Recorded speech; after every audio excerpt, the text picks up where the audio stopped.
Welcome back to PR After Hours. I'm your host, Alex Greenwood, bringing you your weekly cocktail of PR and marketing tips that will help you and your business.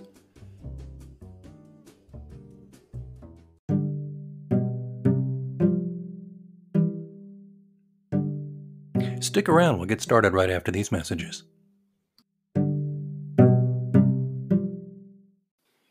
Hello, listeners. It's me, Alex, from PR After Hours. I hope you're enjoying the show so far. And I wanted to talk to you just for a moment about the way I get this show right into your earbuds every week.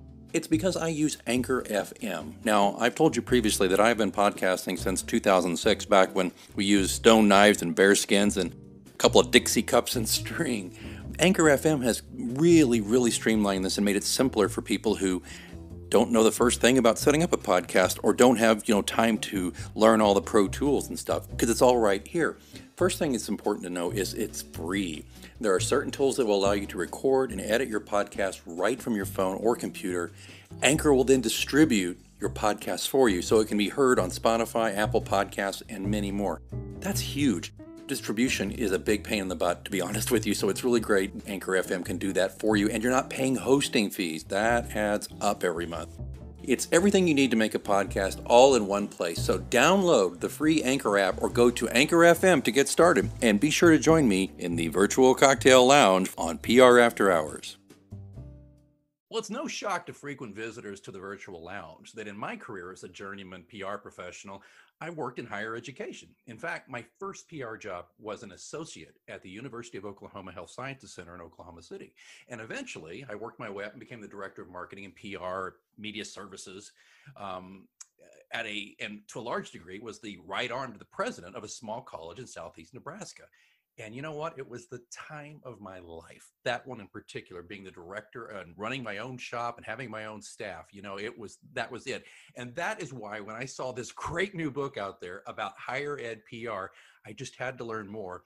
And that's why I am so excited to welcome Marc Whitt to the show. Marc is the Director of Media and Strategic Relations at University of Kentucky. He's the author of PR Lessons Learned Along the Way, Strategies, Tips, and Advice for the Higher Ed and Nonprofit Public Relations Professional. That's published by Cherry Moon Media in June of 2020. In its first month, this book remained as Amazon's #1 book for new releases in public relations. It has since been named to PRCA's recommended read list, and I totally agree with that. And Book Authority named it, get this, #1 best new PR book to read in 2020 and ranked it number 13 as being among the 100 best PR books of all time. I will add my humble accolades to this and agree, it definitely is. Marc Whitt, welcome to the Virtual Lounge. Alex, it is great to be with you and those who are listening. Marc, I'm effusive about this, as I said, because I worked in higher ed. As I mentioned, I started as an associate at the University of Oklahoma, a relatively comparable size school as to where you work now at University of Kentucky. And I was kind of learning there. I was very much the green PR guy, which you talk about when you start your career. But then I got to that point, that wonderful moment that you talk about so much in the book, about when you're finally handed the keys to your own shop. And it's both thrilling and terrifying. Oh, it certainly is. I remember when I landed my first big director's position, was excited, obviously, ready to go. And the very first morning after the previous day's hoopla and excitement and celebrations, all that had somewhat died down. When I came in early the next morning, nobody was in the office. I was the first one to get there, so I had to make the coffee. And as I sat down at my desk, the importance and perhaps a bit of the load of the responsibility hit me. And so part of the reason that I have written this book is for that individual who perhaps is in that same position, that they have just landed their very first big time job, whether it's at a college or university or perhaps with a nonprofit organization. I will say though, Alex, one bit of a surprise since this book has come out, a bit of I guess you would call it an emerging audience, has been with either the boutique shop owner who has absolutely no PR background. I've heard from a couple of people who said, I have no PR background experience. We've just opened this shop, and this book has really helped me. So I've appreciated it, but it certainly wasn't intended for that. But PR is so much a part of everything that we do. I totally agree with you, and I think I can get right into why they feel that way. But just to reemphasize what you just said, when I remember my first day as a director, when you're an associate, you're just coming in, you're learning. Nobody expects much of you. When I get there, I'm the right arm of the president, because this is a small college too. This is not a big university situation, but the enormity of it does sink in that first day. And just like you, I arrived early, made the coffee, and then all these people start coming and going, now what? And Exactly. it's thrilling Exactly. though. But this is what I want to get to, what you talk about with people who aren't even in the profession are finding this book useful. And I think the best way to get at that, and if you don't mind me putting you on the spot, is if you could just tell me a little bit about your grandfather and the service mentality that you have. I'm just, please share that with everyone if you would.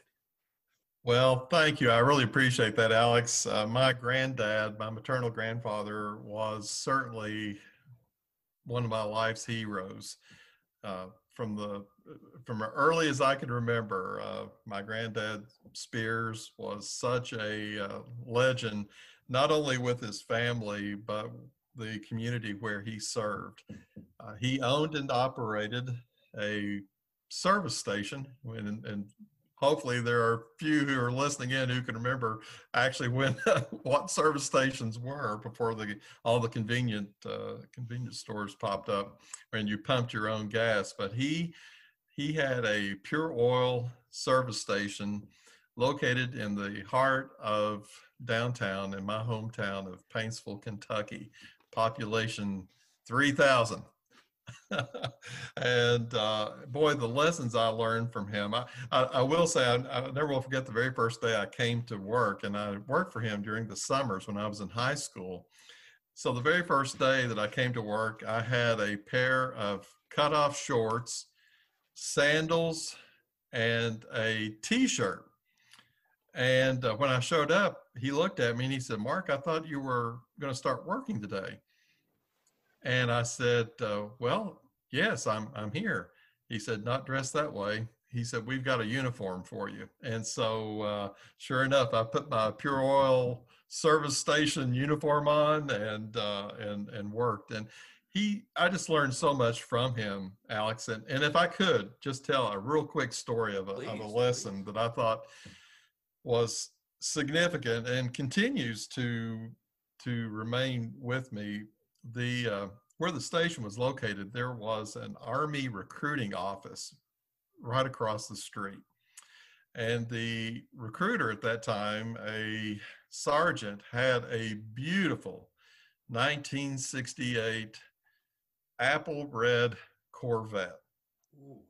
And the job that I was placed that particular summer was I was in charge of all car washes, wax. Of course, now people refer to them as detailing.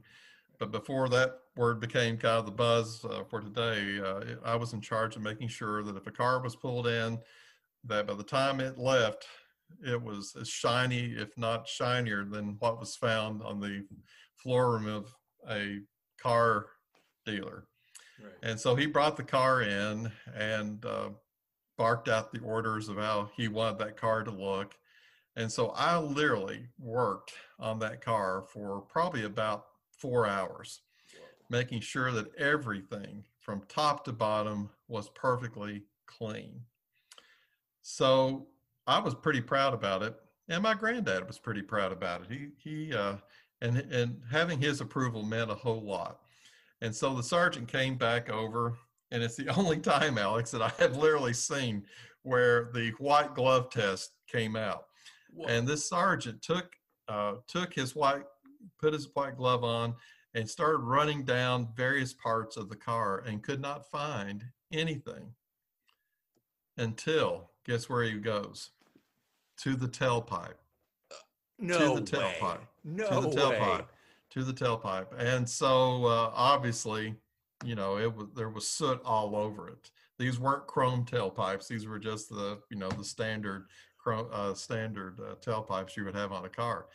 And he literally got in the face of my granddad, who had a great personality, but he was also, I think he was somewhere related to Socrates because he could be very philosophical too. So after the sergeant, and I'm standing there feeling just tremendous guilt, thinking I'd placed my granddad in this position. The After the sergeant had given him a good blistering and all that, the immediate reaction that my grandfather had was very positive. He looked at him and he said, "You know, we apologize for not delivering the kind of service that you expected. So this is what we're going to do. We're going to do this job over again. We're not going to charge you a single dime. And we want you to leave here as a satisfied customer."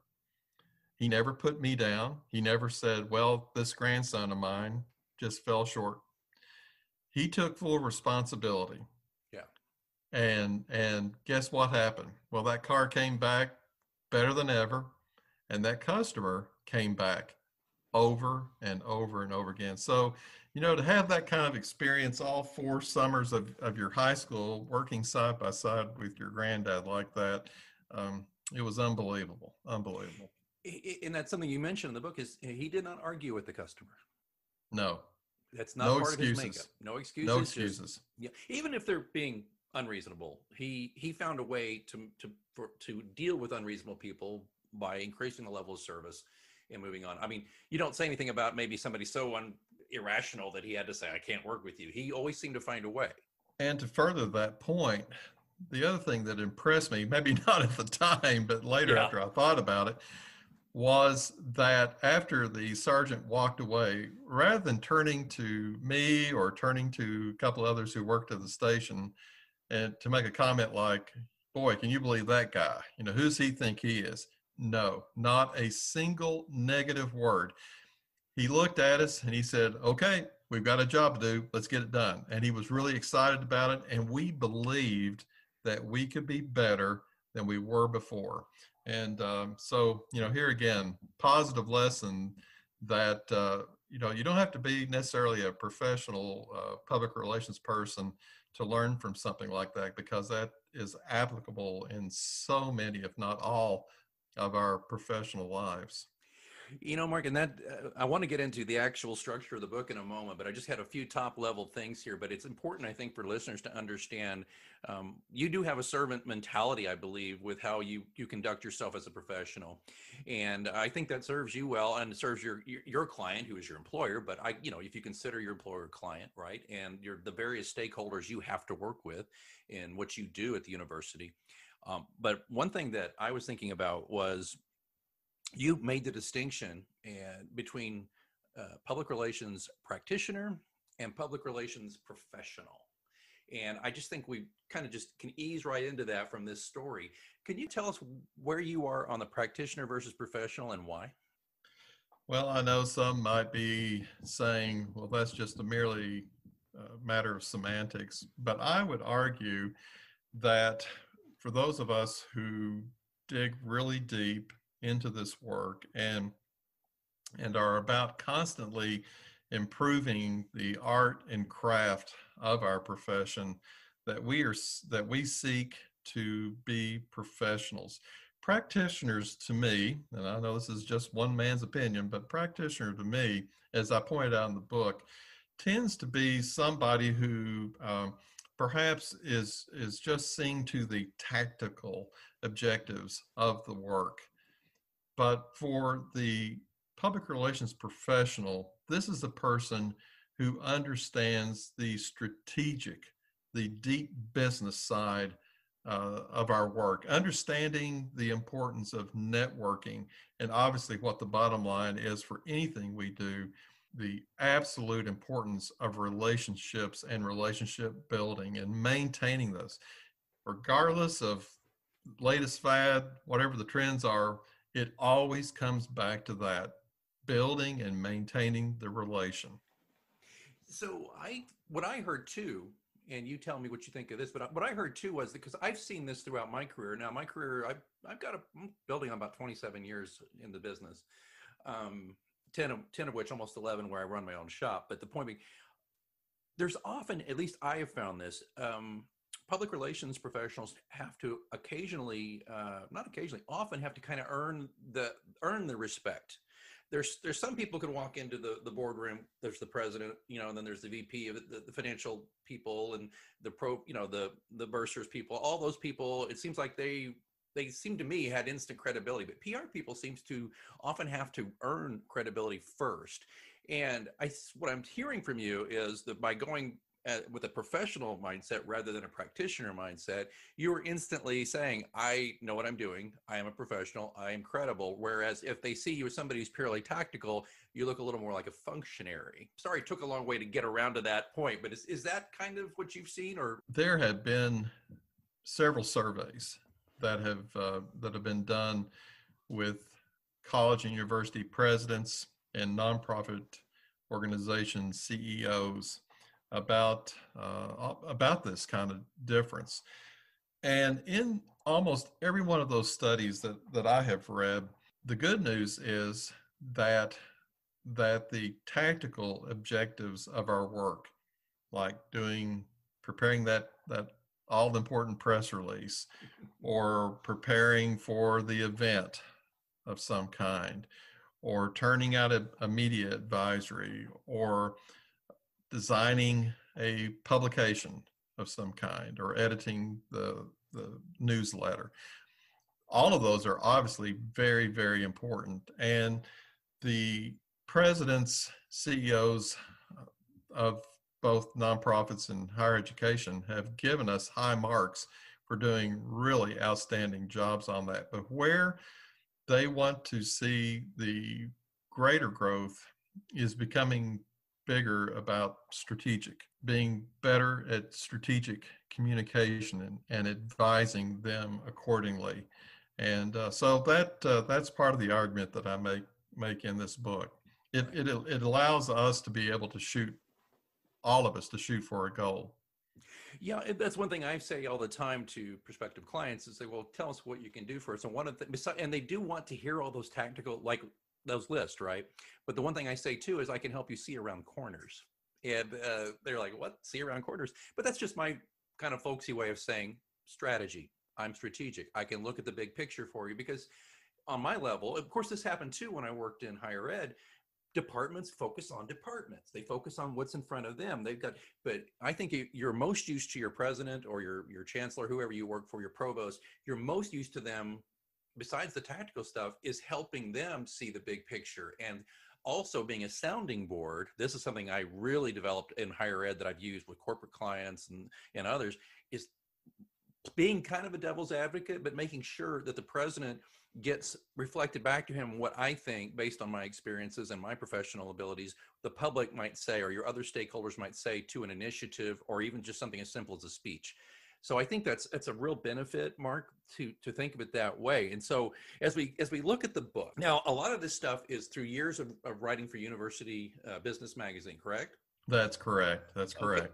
You want to give us a couple of minutes on just why the book? Because I mean, I already know why the book, because it was necessary, but why you? What did you think? What made you want to write this book the most? Well, taking a look, so many of the there's just a ton of terrific books that have been written for the profession and continue to be written for the profession. But I felt like that there needed, at least for where I was coming from, that there needed to be a book written in a very conversational tone, as if, say, Alex, that you and I were meeting together over a cup of coffee and just talking shop. And I think that's very important. So the book is very conversational. And I wanted it also to, regardless of where you might find yourself in this career, perhaps as a young professional, or maybe you're in mid-career and you're looking at some advanced opportunities there.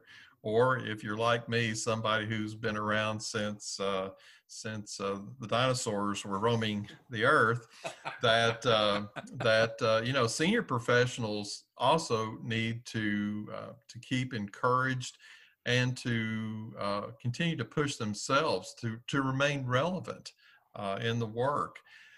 Or perhaps you're a university or college PR student and you're excited, but you would like to have you're approaching graduation, and perhaps there's some tips, advice, counsel that somebody who's been in this work for a while, you might be willing to take a look and learn from that. So this book was written with each of those stages of life in mind. Now, this book, as you know, since you've read it, is not a memoir. This is not the life of Marc Whitt. And if that were the case, the probably the only two people that would buy it would be my wife and my mom. Now, my kids, I've got 3 kids. They probably would buy it just to make Dad happy. But this is not a memoir. This is true to life experiences that that each of us, if we haven't already gone through, we will go through, Right. and how we come out. So I seek to inspire, to encourage, and to challenge the professional wherever they are within that spectrum of the profession. Yeah, and what's great about this, listeners, is that Marc's book doesn't have to be devoured in one sitting, although, frankly, it's such an easy read because he is very conversational. And by the way, that's particularly why I wanted you on this show, because that's what this show is. It's just two pros talking, having a conversation, seeing where it goes. I'm one of the few shows where they always ask me a lot, not always. I get this from potential guests. Well, can you give me a list of questions? I'm like, well, I can give you a couple, but I just try to bite the apple and then keep going. I don't really have the whole thing scripted out, and that seems to work best. So that's how this book is going. But folks, what you're going to see here, besides, we're looking at well over 250 pages of stuff here, but what you're going to see here, besides various essays and articles about the crucial parts of a higher ed PR professional. We're talking everything from harnessing the power of social media to college branding, fundraising. There's so much here on fundraising. You can tell Marc has to do a lot with that. And that's just an area that I was pretty out to sea with. And we're going to get to that in a minute. When I was a PR director, oh my gosh. But what I love too, is in between, he has these great quotes. Like this is one of my favorites, and I'm sure everybody will agree. Drink coffee and plenty of it. Amen. There you go. And this is, gosh, Marc, I'm happy about this book, but I'm also a little sad because you've written the book I wanted to write. So it's just, you've already covered everything. But this is another favorite little quote. He's like, because I've given so many speeches where I've had similar stories to this one, Marc. Before a news conference, always brush and floss your teeth and make sure your zipper's zipped and buttons buttoned. Just saying. And there's probably somebody listening today saying, "Are you serious?" Let me tell you something, folks. Even though that's a known, I have literally had some dear friends of mine who that has happened, and just to spare you the embarrassment, it had to be in the book. But I've had obviously there are several other nuggets that I've got in the book, like for some of mine that I think that perhaps are some important takeaways would include make yourself indispensable, or something that I think you, Alex, would agree, maintain a good sense of humor. You have to. We certainly need to have that. Another one I think is very important is it's not desk relations, it's public relations. And for those of us who now find ourselves working remotely because of the pandemic, that's become a little bit more of a challenge, but thankfully, because we have programs that like Zoom that have become so big, it does allow us to put face to face. So while we maybe can't be with that person and pull away from our desk, we still need to remember that it is, as I had mentioned earlier, all about relations and building that. And then maybe two others that I'd like to maybe mention. Please. Is that to lead by example, because integrity and character always come first. And there will be times, regardless of who you are, where you are in your career, there will be times where, whether it's intentional or not intentional, your integrity and character can really be challenged. And so you always need to remember the very first rule of public relations is that integrity comes first. And then maybe the last thing I would mention is that regardless of the title or position you hold, lead from where you are. So that, I think that's an important lesson, that you can be a leader. You may not have the what you may think in your mind is the all-important title or position, but you're important. And that's a point that I, as you know from reading the book, that I try to make throughout the pages. It's absolutely true. I fully believe that character is destiny. If you do things of low character or do things that make you untrustworthy, you're not going to make it in this business. Because if the news media decides, hey, this guy, he's trying to move things out of the way, he's not really telling me the truth, that will catch up to you eventually. And then you can. I also believe you really can't manage people well in the long run if you don't have character and integrity. So I love that reinforcement, and I think it's important for young people in particular, practitioners, to understand that and hear that. Frankly, not putting too fine a point on it, we need leaders like yourself who can say to us, you know what, it's not corny and it's not goody-goody to be a good guy. It's just not. So, that's right. I mean, character, integrity, number one.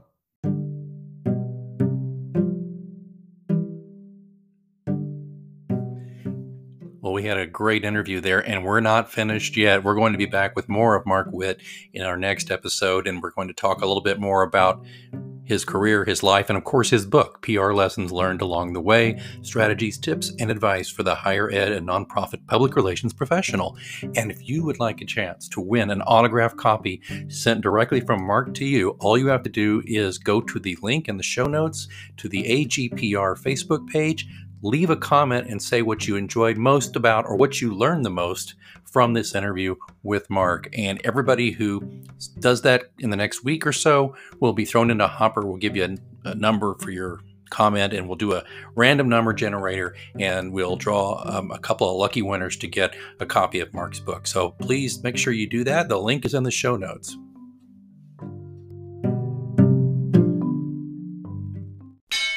Oh, you know what that means? Looks like it's last call here at your virtual lounge for PR news, views, and interviews. Don't forget, you can ask me a question anytime. You can do it through our Twitter account, which is @HoursPR, or even better, you can send me a message vocally. I would love to hear your voice, and I'll answer it on the show. There's a link in the show notes. All you have to do is sign up through Anchor FM. It's free, doesn't take long.